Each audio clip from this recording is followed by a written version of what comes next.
আজকে বানাবো মাছের লেজা। আমি লেজা খেতে খুবই ভালোবাসি। আপনারা কে কে ভালোবাসেন আমাকে কমেন্টে জানাবেন।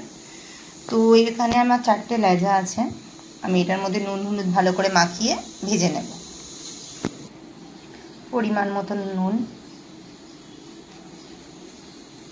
1 চামচ মতন হলুদ দিয়ে আমি ভালো করে মেখে নেব।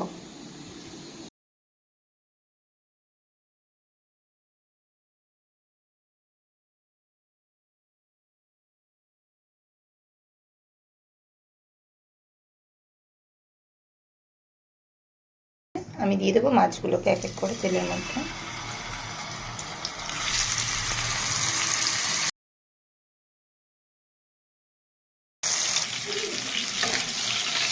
আমার মাছ ভাজা হয়ে গেছে।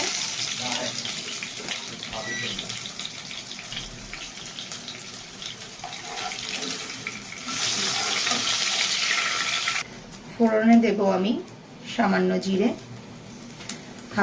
1 চামচের থেকে একটু কম আছে, আর কালো জিরে। এই আলু আছে একটু বড় সাইজে, মোটা মোটা করে কেটে নিয়েছি।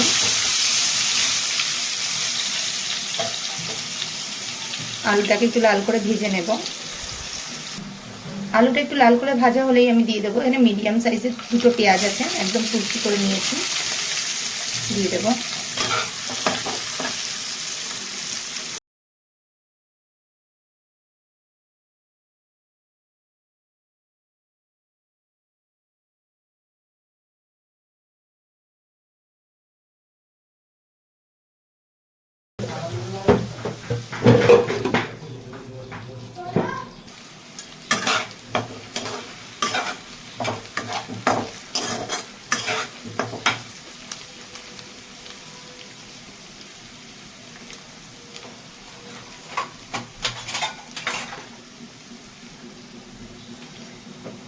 এখানে আমি ছোট সাইজের 2টো টমেটো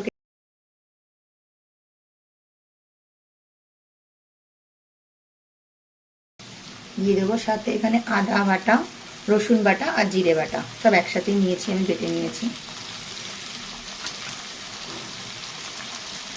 বাকিটা দিয়ে দিই।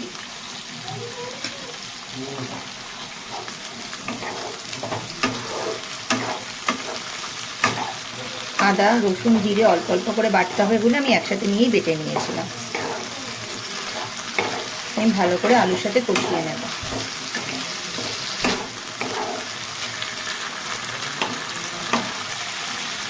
দিয়ে দেবো 1 চামচ মতন হলুদ,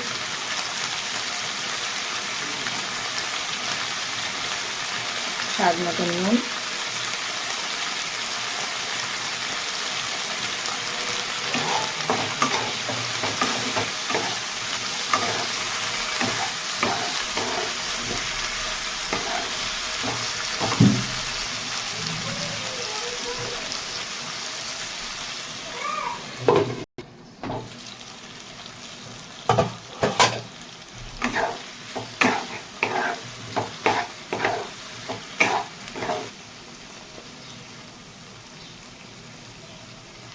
লাল লঙ্কার গুঁড়ো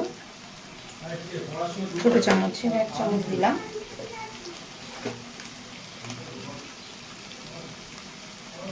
হাফ চামচ মতন ধনের গুঁড়ো,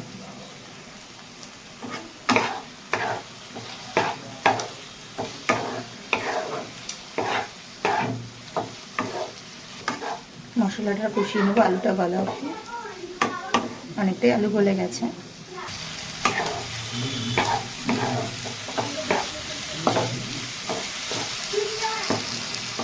মশলা ভাজা হয়ে গেছে, তো আমি এর মধ্যে দিয়ে দেবো জল। একটু কষা কষা করবো বলে জলের পরিমাণটা একটু কমই দেবো।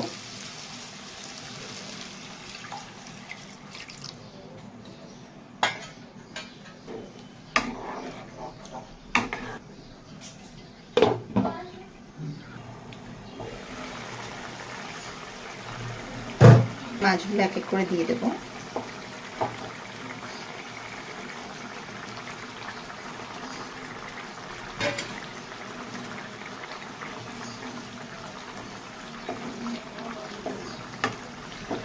গরম গরম ভাতে যা লাগে না মাছের লেজা, আমার খুব ভালো লাগে। আপনাদের কার কেমন লাগে আমাকে একটু জানাবেন, আর রান্না আমার ভালো লাগলে আমার রান্নাটাকে শেয়ার করে দেবেন। ওপর দিয়ে ধনেপাতা ছড়িয়ে দেবো আমি। নামানোর আগে অবশ্যই নুনটা দেখে নেবেন। তো জলটা শুকাক আর একটু, তারপরে নামিয়ে নেব। আমার ঝোল শুকিয়ে গেছে, তো আমি ওপর দিয়ে দেবো ছোট চামচের 1 চামচ মতন গরম মশলা দিয়ে এবার আমি এটা নামিয়ে নেব। একদম সিম্পল ভাবে ঘরোয়া রান্না, কিন্তু খেতে খুব দারুণ লাগে গরম ভাতের সাথে। তো আপনাদের যদি আমার রান্নাটা ভালো লাগে তো আমার চ্যানেলটা সাবস্ক্রাইব করে দেবেন, শেয়ার করবেন আর কমেন্ট করতে অবশ্যই ভুলবেন না।